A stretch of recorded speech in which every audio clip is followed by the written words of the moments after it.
And now, the Lowe Post. Welcome to a Blizzard edition of the Lowe Post podcast, where it's time to talk about some scuffling or just flat out weird, confusing teams. And we have to start with the story of the day. The 8-13 Dallas Mavericks, who just got swept in a 2-game baseball series by the Phoenix Suns. Chris Paul just Chris Pauling and point guarding all over the place, all over the Dallas Mavericks grave.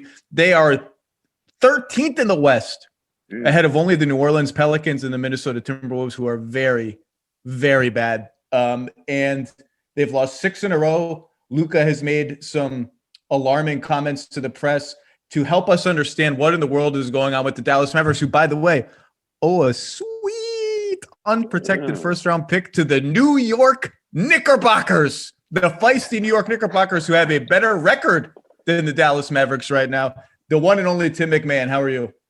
Howdy. How are you, Zach? I am good. I'm good. We got a foot of snow, sledding.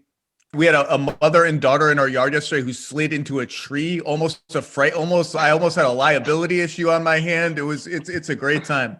I don't know what the temperature is here, but it's got to be like 60 something. I mean, it's a beautiful February day for everybody, but everywhere but the Mavericks practice facility, apparently. Well, yep, they had another close loss last night, and spoiler alert, the Mavericks have a bad record in close games again this season, although I don't really think maybe there's something to it, maybe there's not. I mean, Dorian Finney-Smith had a great look at a corner three that would have basically won the game last night. Let's review the metrics. They're 8-13. They are 21st in offense, which is flat out shocking, and after having the best offense in the history of the league last year, and 18th in defense. Now, obviously, the caveat is, last night, I believe, Mr. McMahon, was the first game all year they had what they, I think, view as their starting lineup. That lineup had not played at all. Richardson, Doncic, Finney-Smith, Maxi Kleber, Porzingis. Their team has been absolutely gutted by health and safety protocols and the virus itself.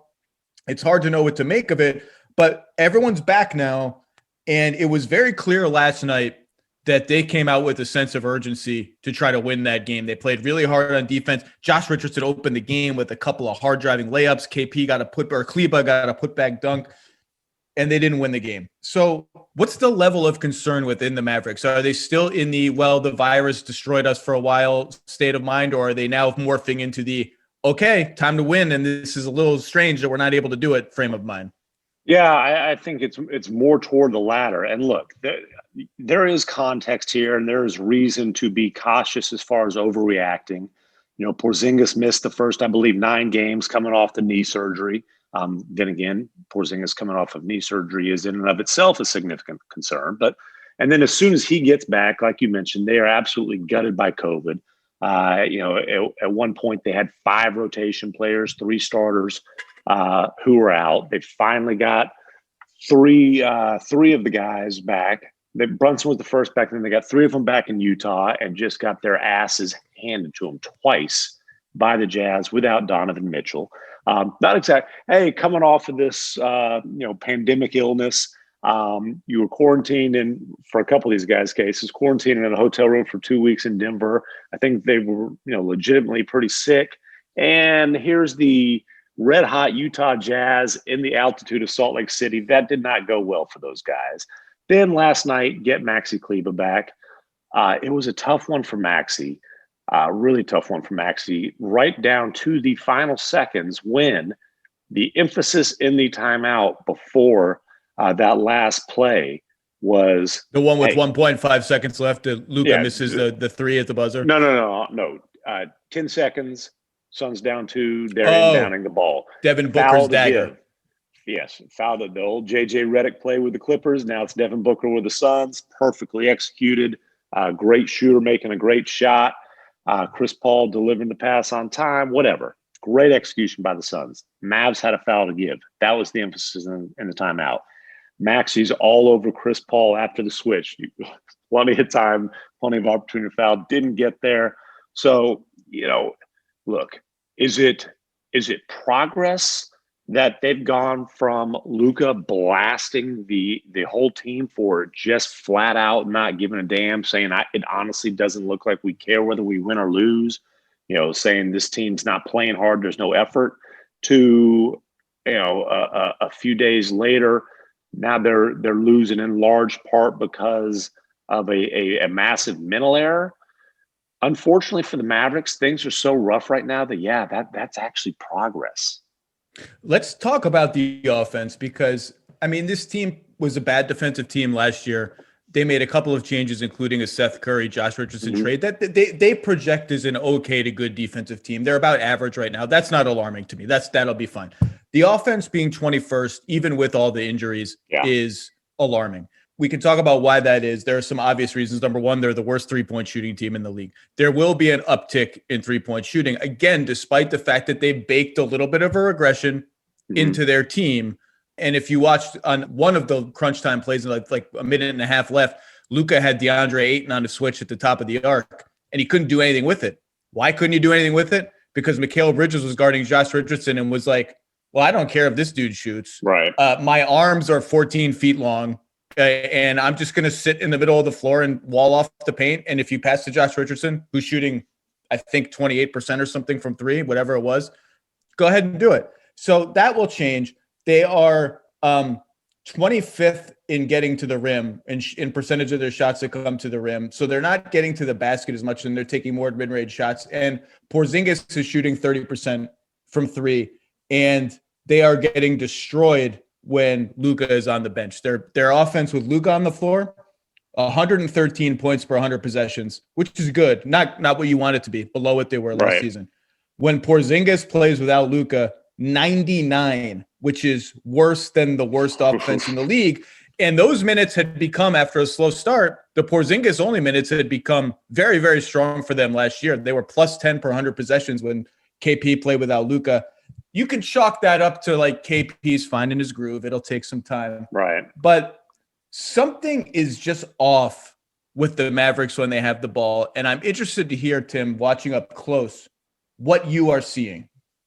Yeah, and obviously the three-point shooting is a huge problem. And again, how much can we really trust what we've seen given all the circumstances? Those are legitimate questions. But with Porzingis, I think that Porzingis is going to be closer to the guy that we saw for about a quarter of the season at the end of last season than he is right now. But man, look, Kristaps Porzingis is the biggest question, one of the biggest question marks in the NBA, and obviously, question mark number one there is availability. But also, if you talk to, and I'm sure you've done this, talk to scouts, talk to executives, I hear more doubt than belief in his ability to be a bona fide co-superstar that you need to be able to contend for championships. But, to hell for contending for championships. Let's worry about the Mavericks contending for a playoff spot right now. They've missed Seth Curry much, much more than I anticipated. I was also of the belief that if you have Luka, you will have an elite offense. And so subbing Seth Curry's elite shooting for, a defensive stopper slasher type in Josh Richardson, I thought that move made sense at the time. So far, it hasn't panned out. Obviously Richardson missing a lot of time because of COVID's part of that.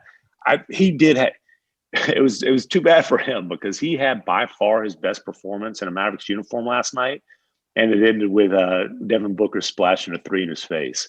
Dorian Finney-Smith, another guy who missed a bunch of time for COVID. He's shooting 32% from three, though. That's about what he shoots for his career. One of the biggest developments for the Mavericks last year was that he shot in the high 30s. And it was something where they really were excited about that, excited about his development, the work that he'd put in paying off. But if that season is kind of a fluke shooting season, and we'll see, right? We'll see. Hopefully he turns. Maybe this is a little bit of a downturn that will correct itself. Or if last season does prove a fluke season, they have a different sort of player on their hands than they believe that they had. Right, because he is, and look, he's not a guy who a lot of people, if you don't watch the Mavericks on a regular basis, know, but he's a huge part of this. He's their Trevor Ariza type of guy.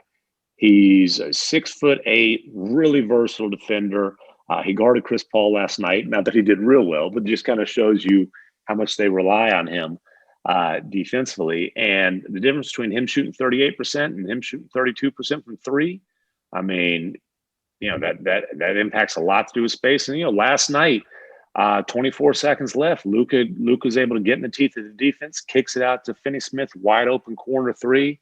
It didn't go in. He makes that shot, and, you don't have me on the low post today.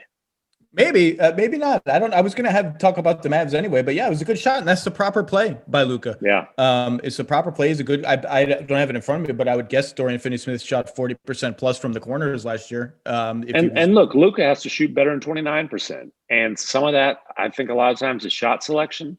Some of that is he came into the season out of shape. He had heavy legs early in the season, and was short on a lot of stuff. But if we're talking about the Mavs offensive issues, that's one of them. But I don't want to harp too much on the guy who's averaging 27 points and 9.5 assists. No, it's one of those things where the stats are like, whoa. It's like LeBron a couple of seasons ago. Everyone said, oh, LeBron looks a little slow, disengaged. Not even. Then he was like, oh, he's averaging 28, 9, and 9. I mean, can you just wake up and roll out of bed and average 28, 9, and 9? But so last night, you mentioned Finney-Smith on Chris Paul, Josh Richardson on Devin Booker. That's the idea. The idea of the team is Porzingis at center, a load of spacing, two wings who can guard the two best wings on the other team, so we don't have the problem we had when we ran into PG and Kawhi when we only had one answer for those guys. Like, that's the idea of the team. And in fairness to the Mavs, we just haven't really seen that team for any sustained period of time. I do believe if they stay healthy and they get their conditioning and the guys. But the other thing we don't know is, you mentioned earlier in the podcast, a couple of guys got sick, like legit sick. Right. And I've talked to players and agents and people who have gotten sick. And at some point, these guys will tell their stories in a little bit more detail about how they felt and how they're feeling and how long it's going to take them to get back, because that's one of the unanswerable questions. We don't really know how long it takes. And like, some of these guys are going to recover differently. I do think the Mavs are going to rebound and have a good team. But I will say, when I've watched their offense, we can all the numbers, we can throw all the stats out there. You just watch them and there's just a lack of pop. It's so slow. There's no dynamism at all. There's like very little of this sort of pop creativity. When they were rolling last year, Luka and KP and Luka, and even like pre KP, they would have all these give and goes and like these improvisational reads where everybody would be making reads on the fly and give and go plays. There's none of that. Watch Luka when he gives up the ball. He does nothing. He just stands. He's like James Harden off the ball. Well, and look, Luka's body language during games, during timeouts, it's an issue. Okay, Luka spends a lot of energy bitching at referees. He's one of the best. This is in my 10 things notes as a possible 10 things. He's become one of the biggest whiners in the league. Just, it's constant. Every time he drives, he's whining. Yeah, and a lot of times he has a case, and a lot of times it's wasted energy, and it's, just, I think, sucks the life out of a team.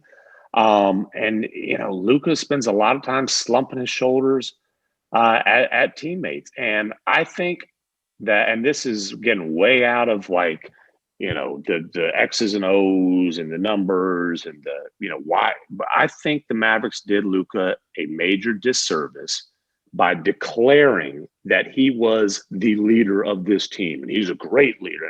And Rick, a lot of times, will emphasize things in the media. Either, I don't know if it's as a way of trying to kind of push guys towards that, or if he's trying to pull the old LeVar Ball, speak things into existence. But all this talk that how Luka's a great leader, he's made huge strides. He's 21 years old. He's a guy who, when it's fun with Luka, it is great fun. He's smiling. Everybody's smiling. He's one of the most fun players to watch when things are going well. When it's not fun with Luka, shoulders are slumping, scowls, bad body language. And he's never had to be he's one of the best players in the world. He's never had to be a leader. He played with EuroLeague legends with Real Madrid. Goran Dragic obviously was the leader of the Slovenian national team. And, for the first couple of years of Luka's career, he had J.J. Barea. Whether Barea was playing a lot or not, he had J.J. Barea in the locker room. A guy who'd won a championship, a guy who a fiery, feisty type of personality. He had Barea on the bench. And they chose to let Barea go. They've gotten, I think, 2.5 points per game out of Wes Iwundu.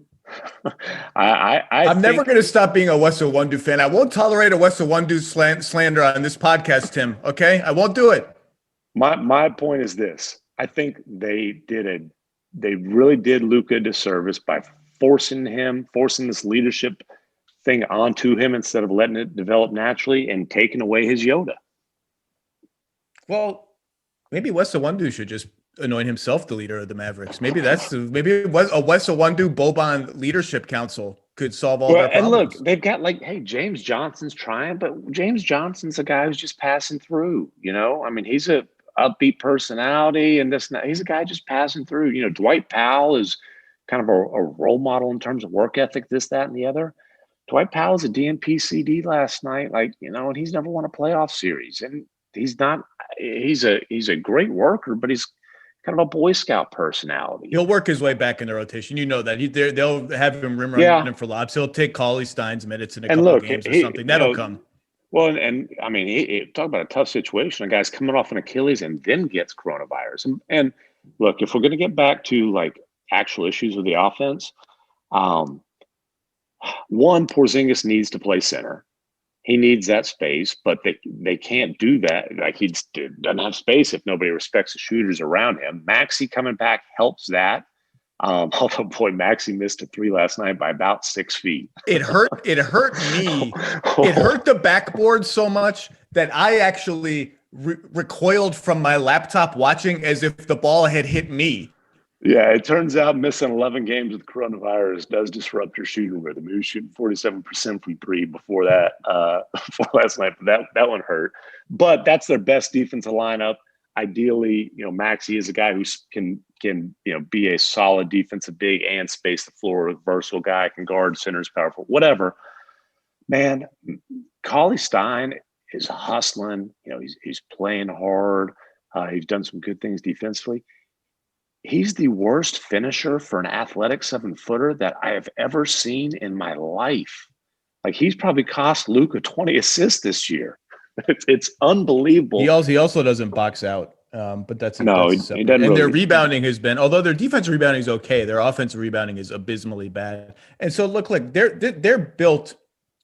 I'm mentioning, they don't have any pop. They're built to play slow, right? They're a half-court team. They don't turn the ball over. They don't really offensive rebound. They're just sort of a slow execution team. Right. But their execution last year when they were rolling within the half-court was dynamic. You didn't know what was coming. Yeah. The ball was popping. They were doing these improvisational giving. That's all gone. And it's just it's such a slog.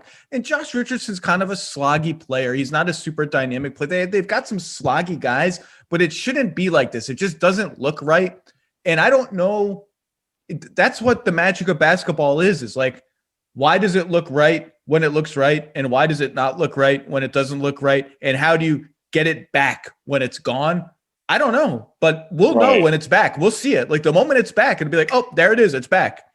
Right. And look, Richardson's a guy, when they signed him, I thought, he'll have the best 3-point shooting season in his career because he's going to get wide open, test the wind type of threes because Luka creates those for guys. He's gotten those kind of shots.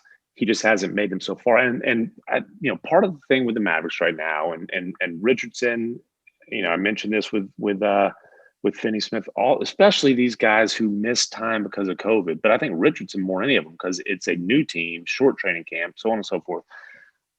I'm trying to kind of say, okay, what are real long-term fit issues and what is small sample size, give it a chance to kind of develop type of things? How much patience should you have evaluating this team and how much panic should you have? I'm still, given the circumstances of this season, I am still going to be probably more toward the patient side of that continuum than a diehard Mavs fan is going to be. The draft pick is worrisome. It's certainly not they did not expect to be risking giving up a really good pick when they made that KP trade. But one thing on Josh Richardson, by the way, not only is he not making threes, but I talked to him before the season about his fit in Dallas. And we had talked about how he got to the rim much less in Philly than he had in Miami. Yeah. And he just said, well, it was hard for me to get to the rim because we played 19 centers at the same time in Philly and there was no space. I mean, he didn't say that. I'm paraphrasing. Yeah. And it was just hard with the spacing. Well, he's getting to the rim even less this season than he did in Philly. Like there's just, it gets to like the lack of pop. So let's fast forward with patience versus panic. Let's say we're 6 weeks from now and the Mavs are still 12th in the West. They're slated to have a whole bunch of cap room this coming summer. Obviously, the guy they hope to use it for is now off the board. They owe those 2 picks to the Knicks, so they're not like overflowing with trade ammunition. In fact, it's quite the opposite. They have no future picks coming in. They have some intriguing guys on okay contracts, but Seth Curry was one of those guys. Josh Richardson's on an expiring contract, not as intriguing, which is why the spotlight will always go back to Porzingis and what could they get if they package Porzingis and a lot of stuff.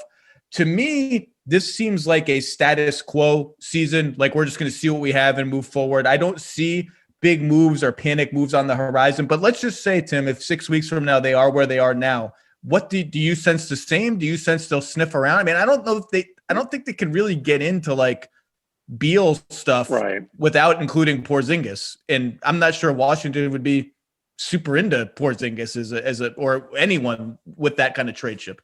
Right. Well, Porzingis right now, it's 3 years left on his max contract after this season. It's the guy's had all kinds of leg issues, and including surgeries on both knees. And again, for his time in Dallas, there's about a 20-ish game window there where he was really damn good. Yeah, in the bubble, he was unbelievable. He was in the bubble was like, okay, this is the team. This team has it figured out. They are going to be a contender for a long time.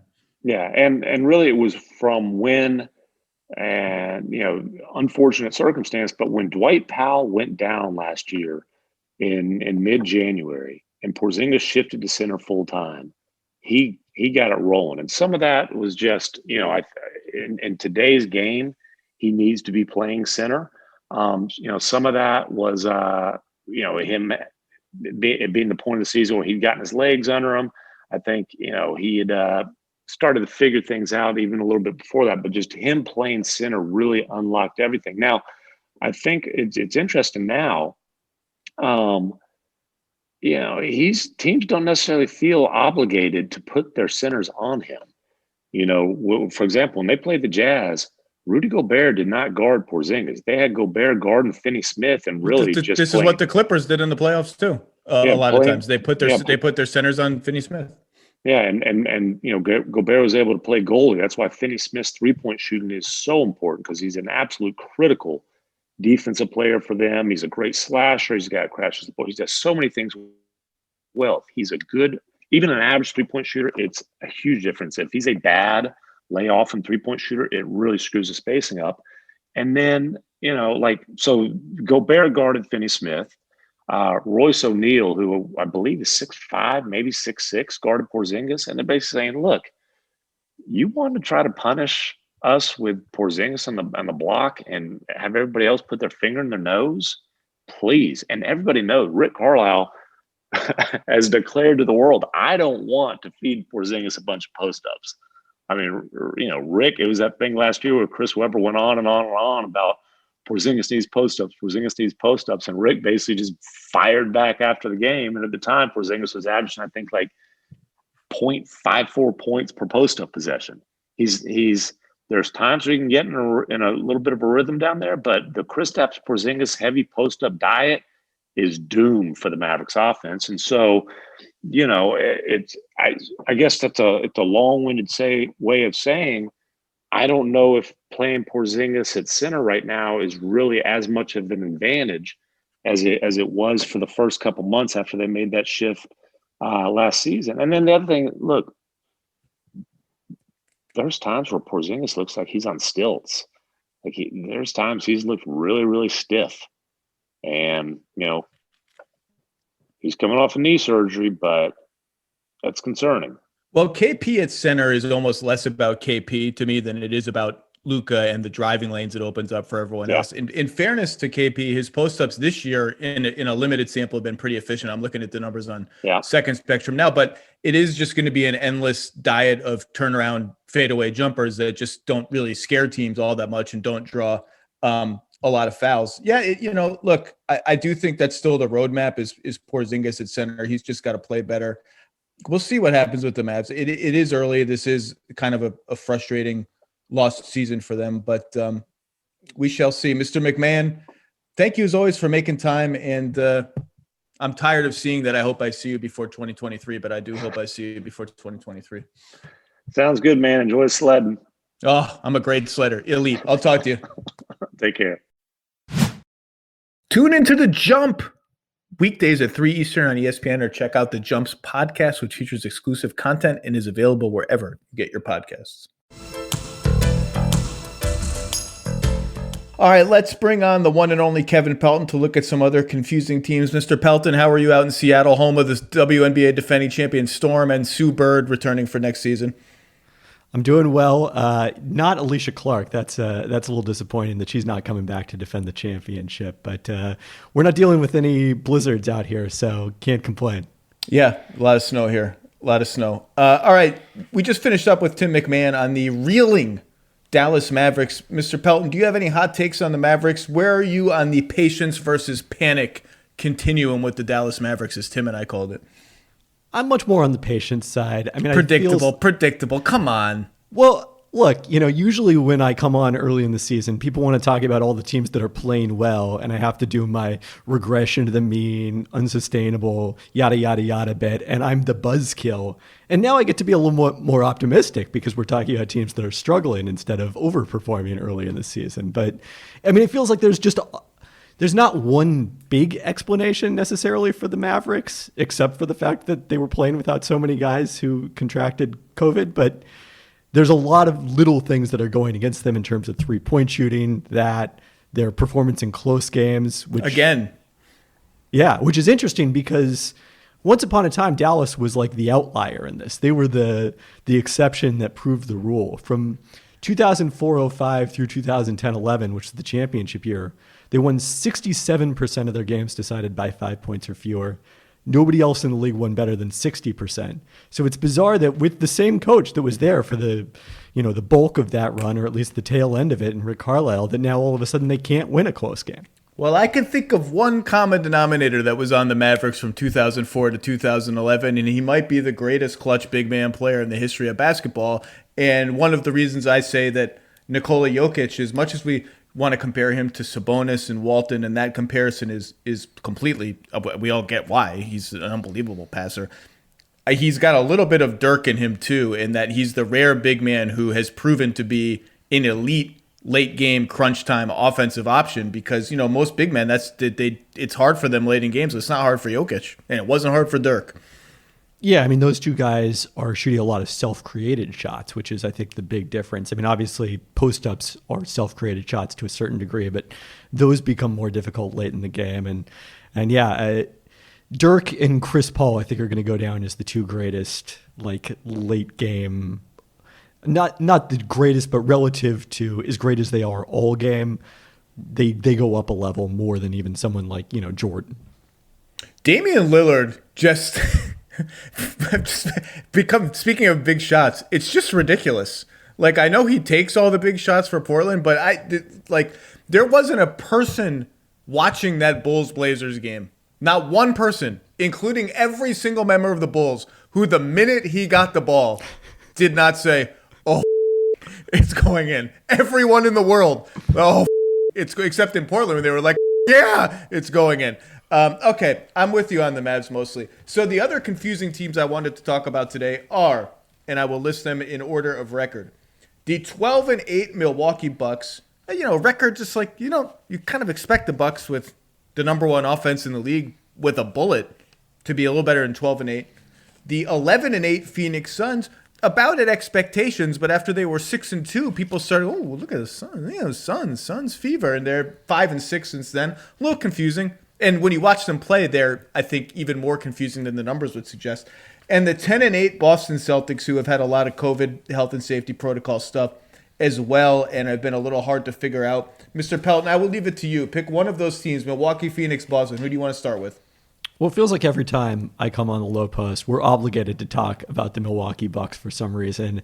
And they are, to me, by far the most interesting of those teams in terms of, what the fact that they've struggled says about less about them and more, I think, about the game itself and the way that it's continuing to evolve. So, as you look at the Bucks, you mentioned their offense has been great. That's not the issue at all. It's that this defense that was really the bigger improvement when Bud came there 2 years ago was, coming up with this scheme that was all about keeping Brook Lopez as close to the rim as possible at all times, protect the paint, can't give up anything there. And we're going to give up a lot of threes because of that, but we're just fine with that. We're not going to be too concerned with it.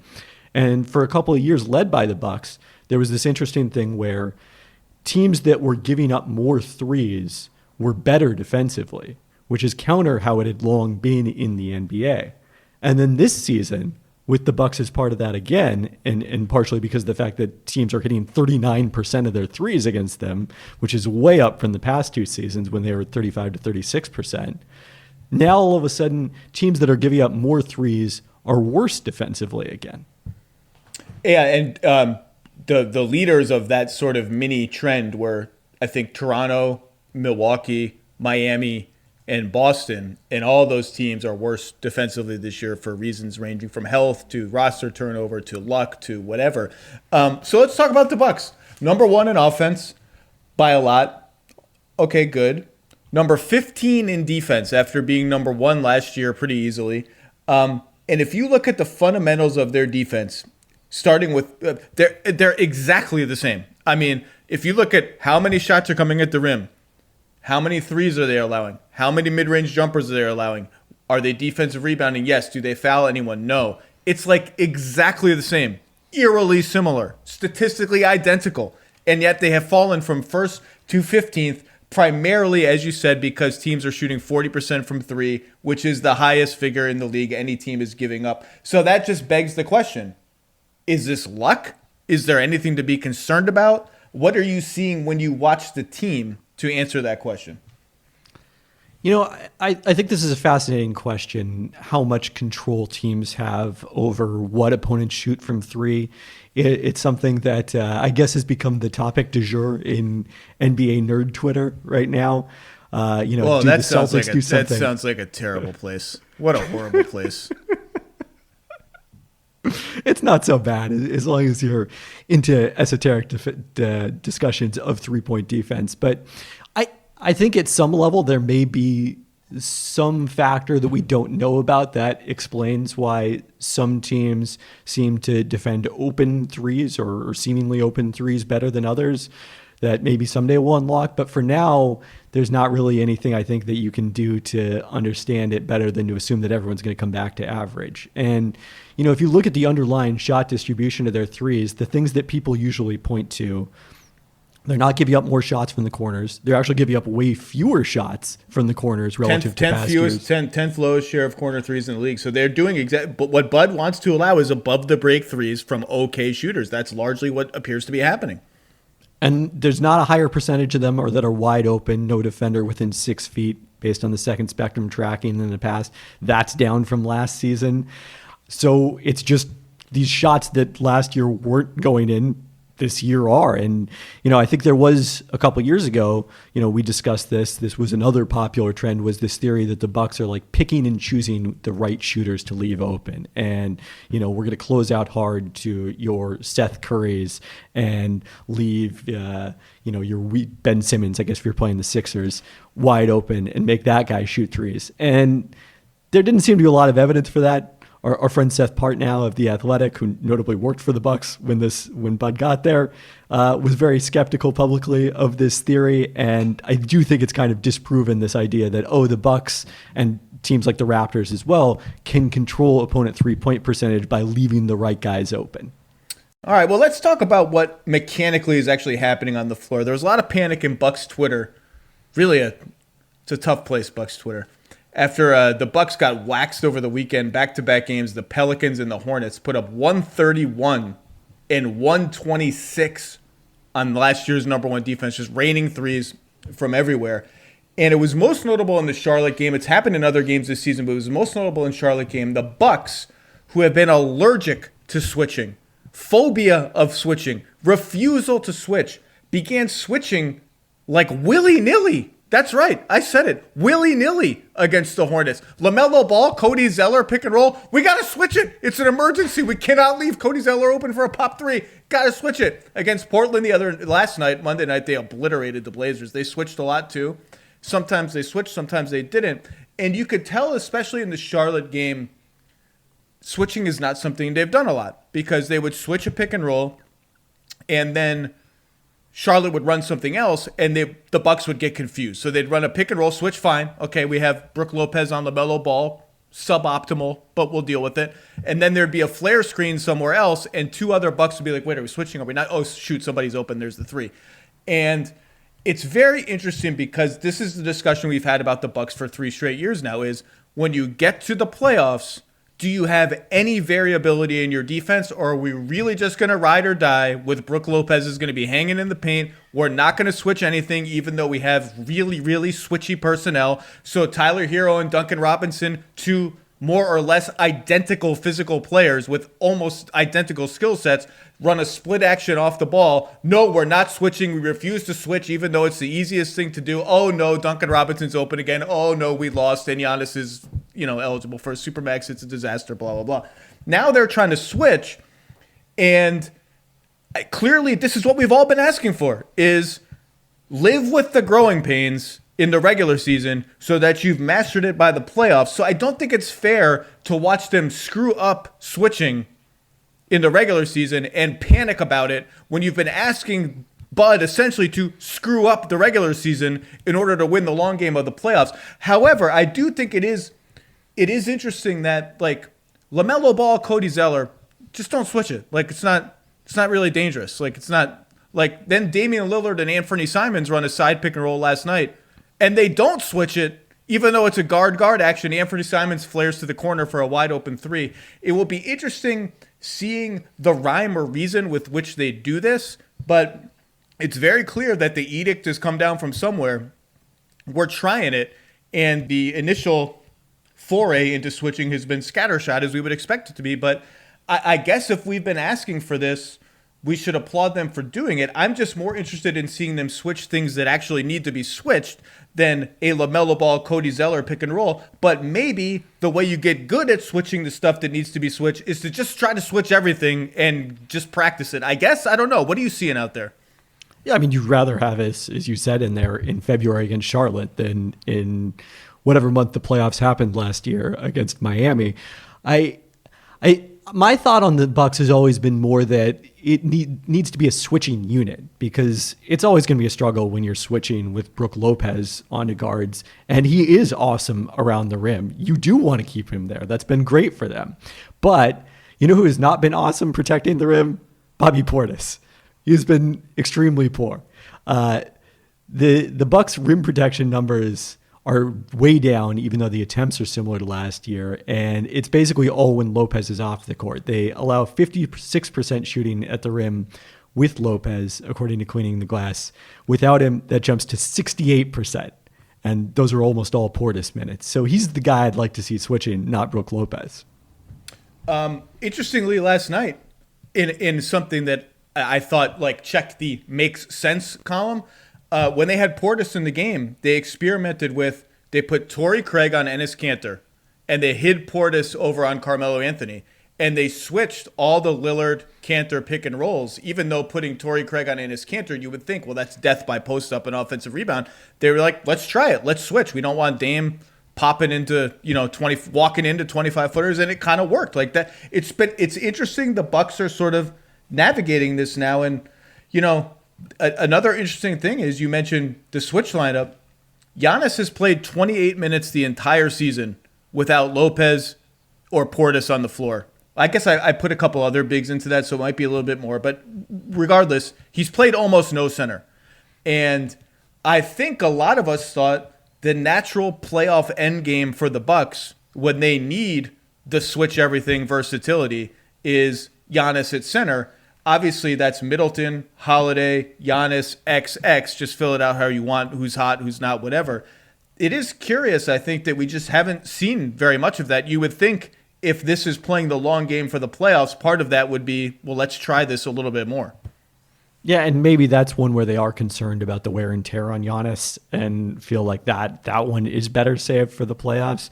It's also a lot easier, when you had better X options. I mean, Dante DiVincenzo presumably is one of those guys, and then Connaughton, I guess.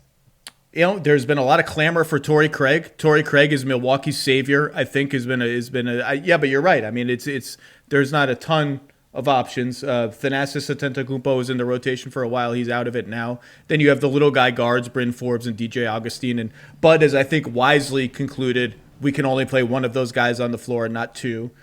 So it is interesting. But defensively, this is I think we came into the season thinking, I want to see how the Bucks remake their half-court offense in preparation for the playoffs. And the more interesting storyline so far has been, wait a second, the defense is a little bit of a mess by the numbers. How are they remaking their defense? This is kind of interesting. I'm more into watching the Bucks defense for the rest of the season. Yeah, I mean, last year you knew exactly what you were going to get from the Bucks on a given night during the regular season, and this year there is at least a little bit more intrigue in watching them. Let's talk about their offense for a second, because they are leading the league by a lot. I've talked about it on other episodes before, so I don't want to belabor it. But when I had Arnovitz on a few weeks ago, it was right after the Nets game on January 18th, with which the Bucks lost. In that game, Giannis set 36 ball screens. He was the screener in pick and roll 36 times. I noted at that time it was the highest total of the last 3 years for him by like 14, by a mile. And I said to Kevin, there's a chance we look back at this game as a turning point in Bucks mini history, I guess, because, I've said it before. I think for Giannis to win a title and for the Bucks to win a title, he has to be a little more Anthony Davis and a little less LeBron James. Not all the way, but tap into his inner offensive big man a little bit as a screener. And that game was like, whoa, there's a lot of Drew Holiday, Giannis pick and roll, and a lot of Chris Middleton, Giannis pick and roll, especially crunch time. I wonder if that's going to be a thing. So here's the numbers from Second Spectrum. In the last 3 seasons, there have been 9 games total, 9, in which Giannis has set 20 or more ball screens. 4 of those games have been since January 18th, including the Nets game. 1, 2, 3, 4. So 3 more after that. Clearly, I think we can conclude safely that this is going to be a trend, that the Bucks are easing Giannis into this kind of role more than he has been in the past. He's still going to have a million ISOs at the top of the arc. He's still going to get to do all his stuff. He's still going to post up. He's going to rampage and transition and Euro step. He Euro stepped Enes Kanter last night. He gyro stepped Enes Kanter last night, where it honestly looked like Enes Kanter was caught in quicksand. I don't even think he moved. It was like as if a statue of Enes Kanter had been placed in the restricted area, and as a challenge, can you just avoid this statue completely? And Giannis completed the challenge. But I think this is really, really interesting. It's something that I haven't seen get a lot of play in the press, but I'm watching it very carefully because I think it's smart. And I do wonder if there's a little push and pull going on behind the scenes. I have no idea. I'm just speculating of, hey, we know you fashion yourself one kind of player. Can we try to just make you 10% more like another kind of player? Sure, let's go. I just think it's really interesting. Yeah, and it also maybe serves as a response to the fact that those Giannis isolation plays haven't been as effective this year with somebody in the dunker spot. So, and the criticism is, well, you're inviting help by putting someone there. And the point is, come playoff time, that help is always there. That help is going to be there, and that was the issue for the Bucks in past years. So, if same thing, if you've got to figure out how to deal with it, better to do that in February than do it in June, July, whenever we're going to hold playoffs this year. Last thing on the Bucks defense, when they have Giannis, Holiday, and Middleton all on the floor, their 3 best players, they're allowing only 104 points per 100 possessions, which is like more or less number 1-ish in the league. and 6 points stingier than their overall defense. In 415 minutes with those guys on the floor, they're plus 102. So with their best, and sometimes you just have to look at that. Like, there's a lot of noise in the regular season. With your best guys on the floor, the guys who are going to play a whole lot of minutes together in the playoffs, their defense is fine. And with other guys on the floor, not as fine. Let's move on to another. One other little Bucks thing. Sneakily, their offensive rebounding this season. I think they're like 6th in offensive rebounding. Bud teams are typically like bottom 3. Maybe that's just the dunk. They're filling the dunker spot, so there's somebody down there. But Bobby Portis is getting a lot of offensive rebounds. And a little side bonus of the way they're spacing the floor this season.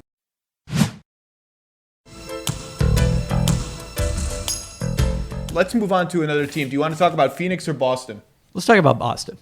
The 10-8 Boston Celtics are 10th in offense and 10th in defense. Ooh, that's good. I love when a team is 10th in offense and 10th in defense, and their announcers will be like, well, you have to be in the top 10 in both the categories to win the championship. So we're number 10 and number 10. Therefore, ex post facto, blah, blah, blah, we are a championship. No, sorry. You have to be like a little better than 10th in at least one of the categories.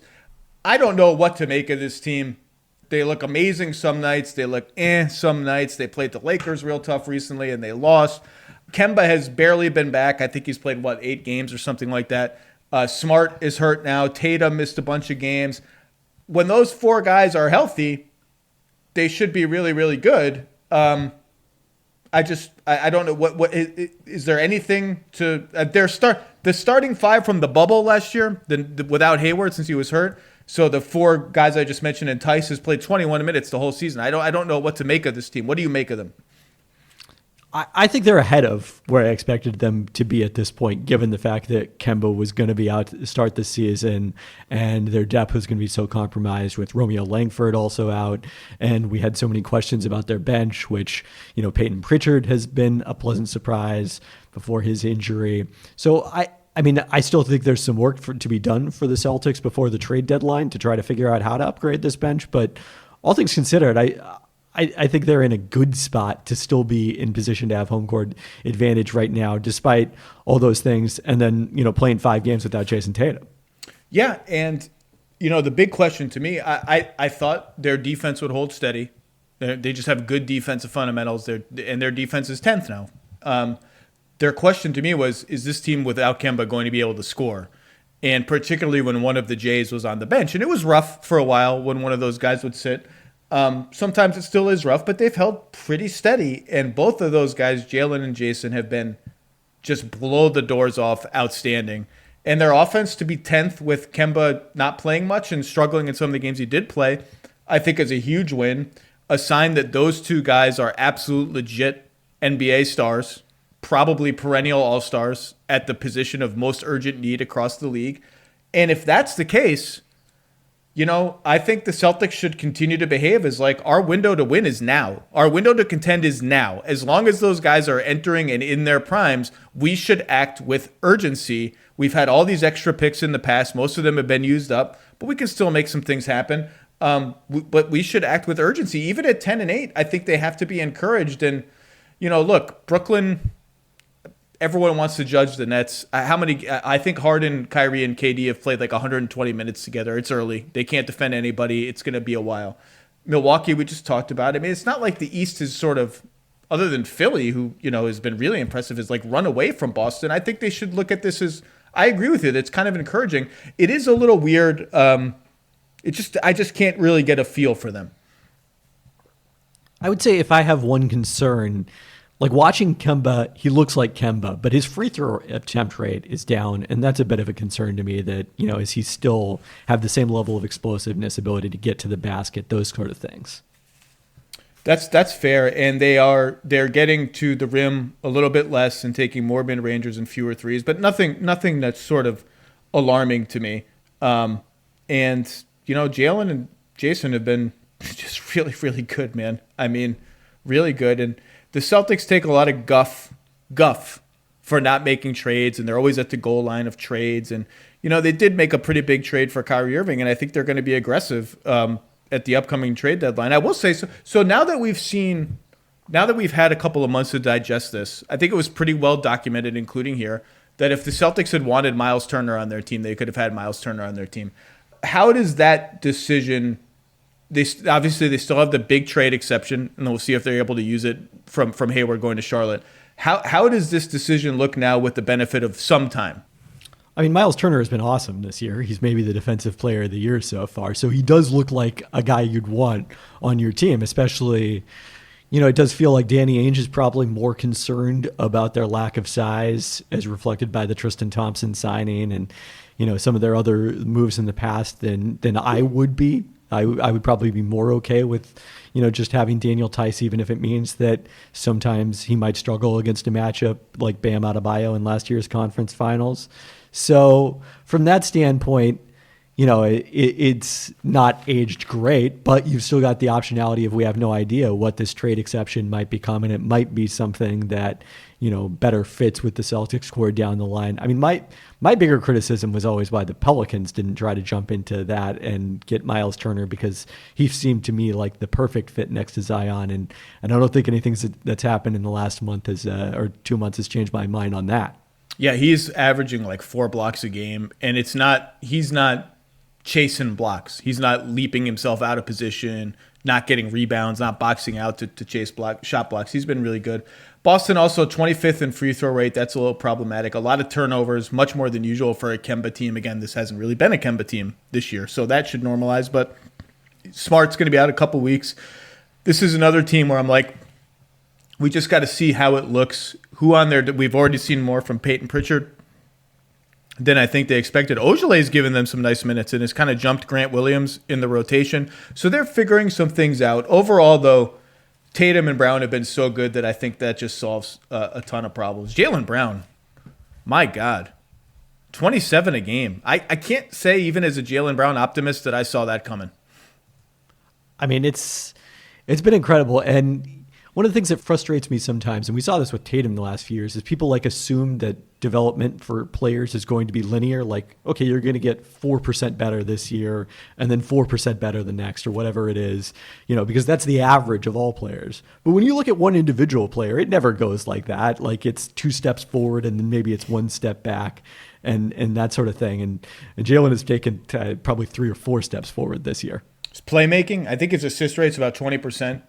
Which is easily a career high for him. He's just really, really good. I mean, his footwork, his jump shot, he's a really good player. And to have those two guys locked up for this long, for at least the next 3 or 4 years. And again, you never know what a guy's going to do when that second contract is up. You never know.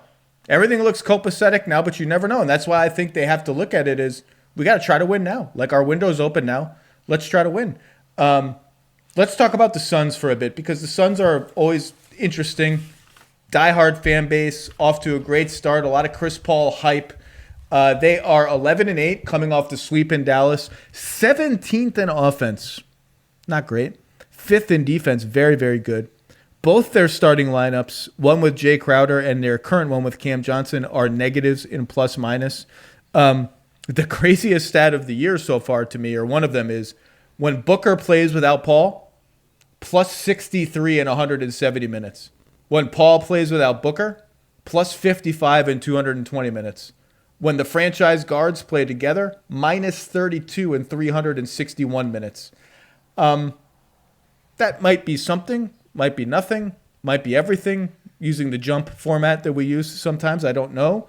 I think it is reflective of, when you watch this team, they just don't have a lot of flow to them. There's not a lot of chemistry on offense. It's not flowing as easily as you would think it would flow. Ayton's role seems to oscillate wildly every game. Sometimes he's a forgotten man. Sometimes he'll have a random 25-point game. Like, oh, there's DeAndre Ayton. He's at the foul line again. Wow, that's great. Probably should get to the foul line more than twice a game. It's just a strange brew on offense that they just haven't quite, on paper, it looks good. Bunch of shooters around DeAndre Ayton, 2 great ball handlers, let's go. It hasn't worked that great in practice, but you have to be thrilled with the defense. What are you seeing offensively for Phoenix? What's their outlook? What are you encouraged, discouraged? Where are you? I would say overall they're about where I expected them to be, but like you said, the way that they've gotten there has been unusual. And the interesting question is how much of that is about the chemistry between Paul and Booker, and how much is that about the other guys who are on the court?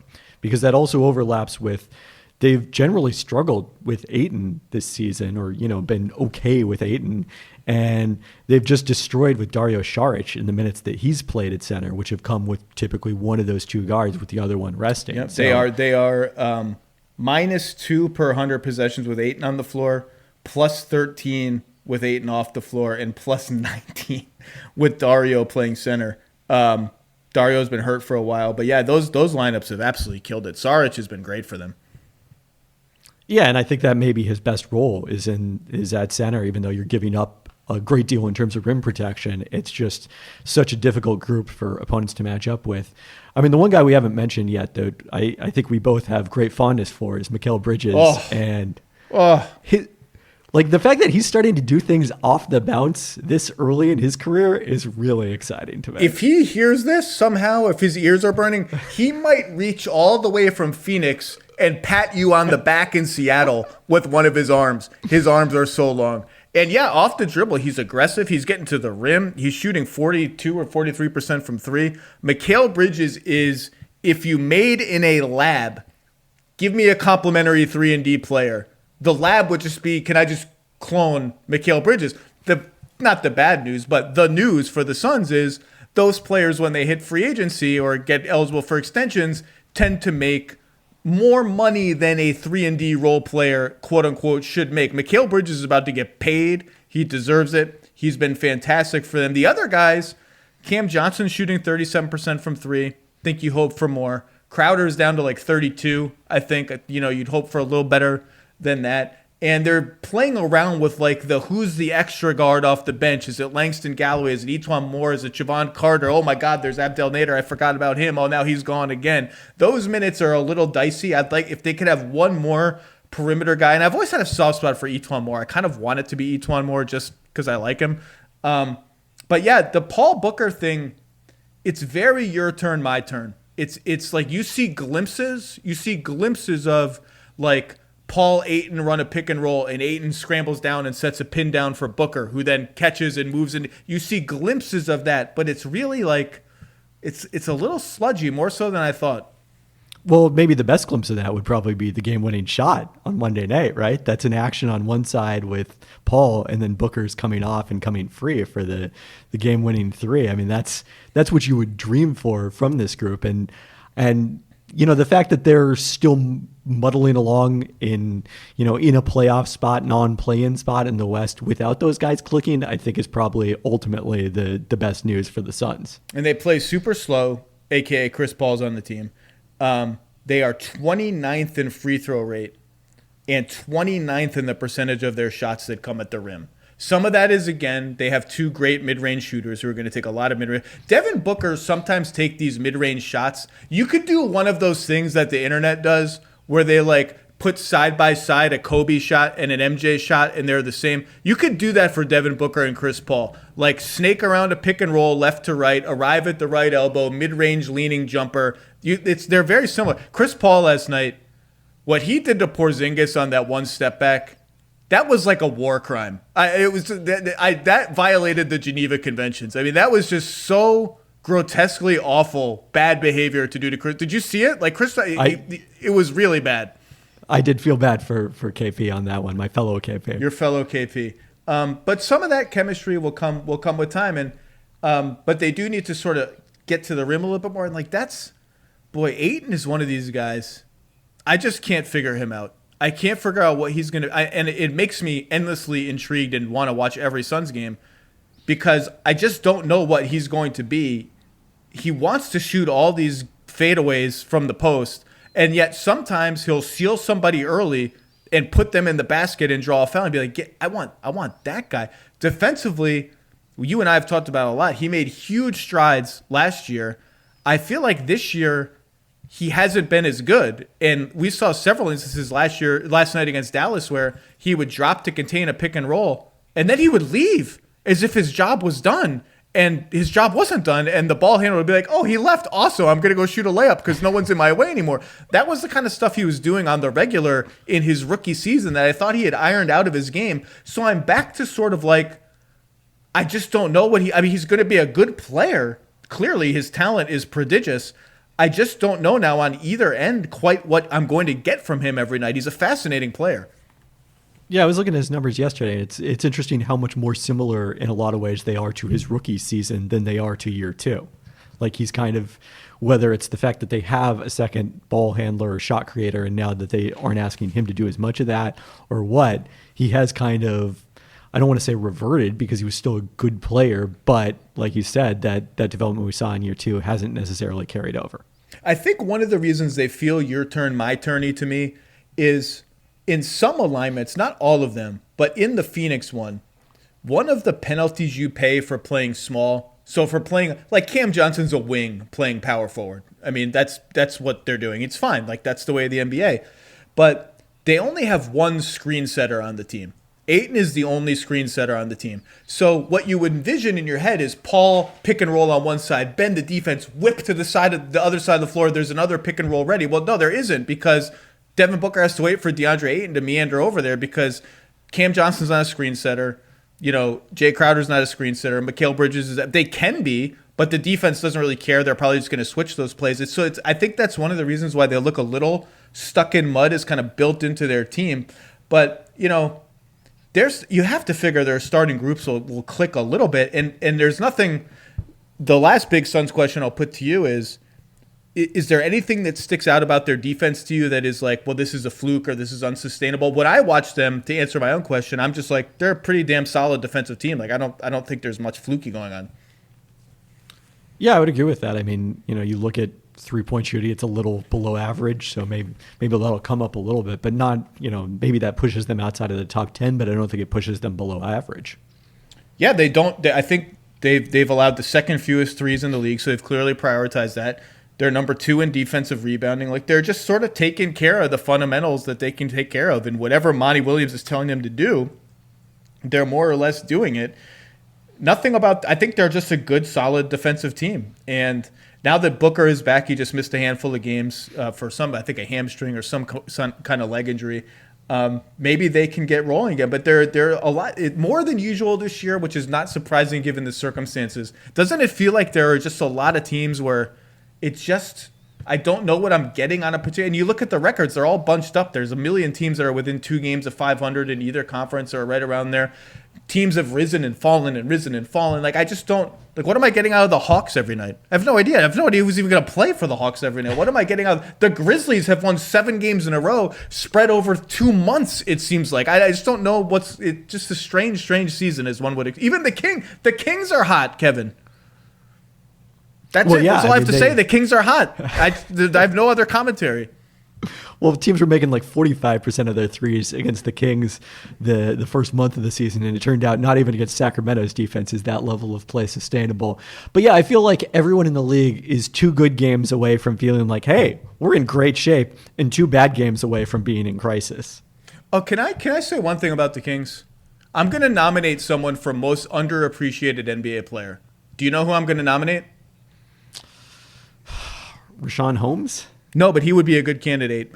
Harrison Barnes? Yes, Harrison Barnes is the answer. Rashawn Holmes' push shot is now appreciated. It's not a hidden gem anymore. Everybody knows about his push shot. Every game, they're like, oh, Rashawn Holmes, well, that's his shot. He shoots 90%. He doesn't actually shoot 90%. Harrison Barnes, people just love to drag Harrison Barnes. The contract, he's overpaid. He was the 5th wheel in Golden State. He has no feel for the game. He's mechanical. Boy, wouldn't you love to get off Harrison Barnes' contract? The guy is a good NBA player. I looked at his numbers today. I don't have him in front of me. He's averaging like 18 a game or something on 50% shooting overall, 40% from 3, 3.5 assists a game. Doesn't sound like much, but it's a career high for him by far, so he's advanced a little bit as a playmaker. You need to post up a little guy? He can do it. You need to run an emergency pick and roll late in the shot clock? He can do it. You need him to guard 1 through 5? You know, some matchups are not going to be great for him, but he can definitely guard 2 to 4. Like, he's just, for all the guff he has taken and the hate over the contract, and stylistically he's not the most pleasing guy to watch, there are a lot of NBA teams that would be better if Harrison Barnes were on their team. Yeah, he's a nice complimentary piece who's still waiting for the Kings to develop enough of the really good players to push him into that complimentary role he belongs in. They're on-off numbers with him. And obviously there's a ton of noise, but they're plus like, I don't have it in front of me, but the gap is big. They're minus a lot with Harrison Barnes off the floor and plus something, which for the Kings, if you're plus any, or maybe they're just slightly minus, it might be they're slightly minus. The Kings are never really plus a lot in anything, but that's my ode to Harrison Barnes. All right, Mr. Pelton. Suns, Celtics, but you have another point to make? I have a Kings player to talk about, which is Nemanja Bjelica, hasn't played. Not a Kings player anymore. Here. Basically, he sits in a hoodie on the bench. He crosses his legs like he's at a cafe in Europe. He looks quite comfortable. Someone come rescue Nemanja Bjelica. This is a good NBA player. He could help a contender. Let's get him on a contender. Someone is going to that is for sure going to happen. And similar to what we've seen with JJ Redick being out of the rotation in New Orleans, that's clearly we're just going to probably put you on ice until we trade you kind of thing. Yeah, I agree. Bjelica is good. I predicted before last season that he would be traded because when you think of the sort of just glut of power forwards they have between Bagley and Barnes and Bjelica, it was going to be very clear no matter how you juggled the rotation, someone was going to lose minutes. And now they've essentially abandoned Bagley at center. He never plays center anymore. They've just decided we can't defend with him at center. So there really is just no room for him. But I agree with you. He's good. He shoots the hell out of it. He's got a nice feel for the game. He's a little bit feisty defensively, and someone will rescue him. Yeah, just make it sooner rather than later. He's being wasted right now. All right, Mr. Pelton, thank you for helping me navigate this confusing NBA season. As always, enjoy Seattle, and we will catch up again soon, I'm sure. Sounds good. Thanks for having me. Our difference maker of the week is brought to you by our friends at CarMax. Don't just buy a car, love your car with the new CarMax Love Your Car Guarantee. This week's difference maker is every single player on the Houston Rockets who have won 6 games in a row and have the number 1 defense in the NBA since they traded James Harden. Let me repeat that. The Houston Rockets, a Mad Libs of NBA spare parts all put together, is now number 1 in defense since they traded James Harden. John Wall, one of my favorite players to watch in the NBA in the last 10 years. John Wall is almost all the way back. He's showing you flashes of vintage John Wall every single game, screaming rushes up and down the court. Victor Oladipo is finding his way. David Nwapa is wrecking stuff all over the floor. Boogie Cousins gives you some Boogie Cousins moments almost every game. Jashawn Tate, get to know Jashawn Tate. He's a good player. The Rockets have a lot of Eric Gordon. Eric Gordon is shooting 60% from twos. He puts his head down like a bull in a china shop and just gets to the rim. The Rockets are a fun team. They're playing hard. They clearly have a chip on their shoulder trying to prove to James Harden, hey, you left an okay team behind, just FYI. Again, our thanks to CarMax for the difference maker of the week. For more difference makers, check out my weekly 10 Things column on the ESPN Insider page.